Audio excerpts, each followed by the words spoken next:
The story of the steel drum begins in Trinidad in the 1930s, when street band skirmishes led to the ban of skin drums. So people improvised and made drums from thick bamboo poles, car parts, tins, and finally oil barrels. They came up with a whole new sound without skipping a beat.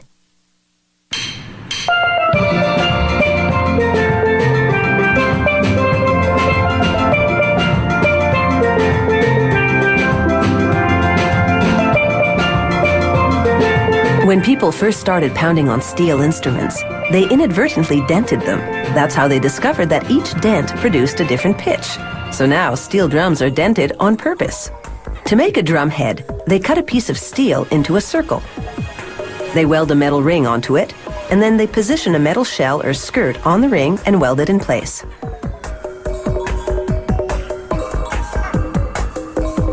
The drum is held in a big clamp, while a worker pinpoints the drum head's exact center.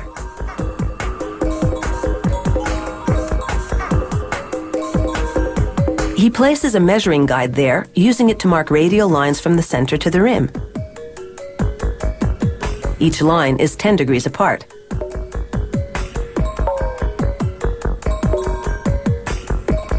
As the drum turns, he draws circular lines to make a grid.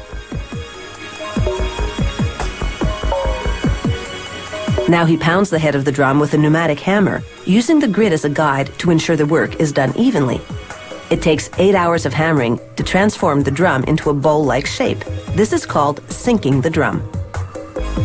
Then, with a special guide for curved surfaces, a technician measures out another grid inside the bowled drum head.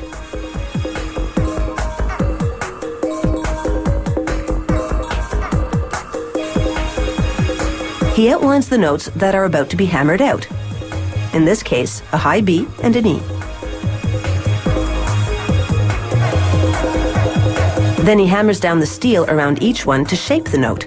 Getting this right takes skill and a lot of time, up to 50 hours.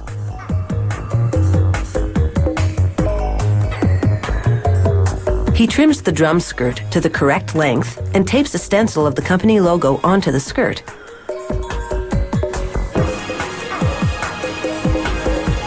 This device is an electrical etching machine. It uses acid and electrical current to eat away the steel exposed through the stencil.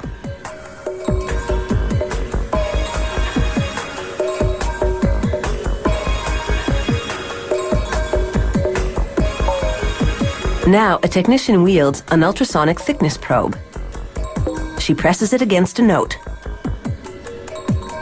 Using high-frequency sound waves, the probe measures the steel's thickness to within a fraction of a millimeter.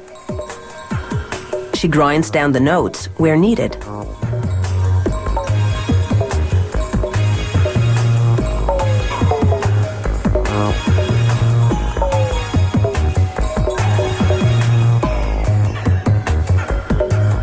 Using a scribing tool, she scratches a line around each note so it'll be visible to the player. Now it's time to make sure they've struck the right note. To tune a steel drum, the technician plays a note with a stick and then dents it with a hammer to adjust the pitch. You have to have an ear for this job. He hammers the note until it sounds right. Sometimes he turns the drum upside down to knock out a note from the underside.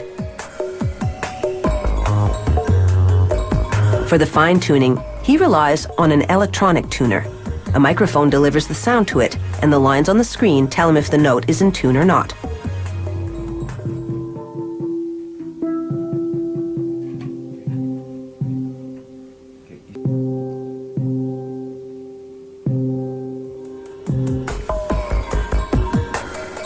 Next, he burns the border of each note with a blowtorch.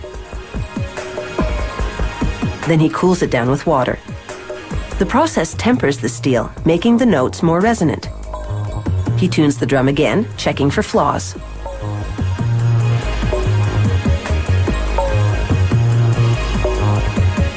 After the drum is chrome-plated, he tunes it a final time.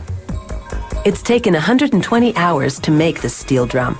Now it's time to take a break and party to the steel band sound.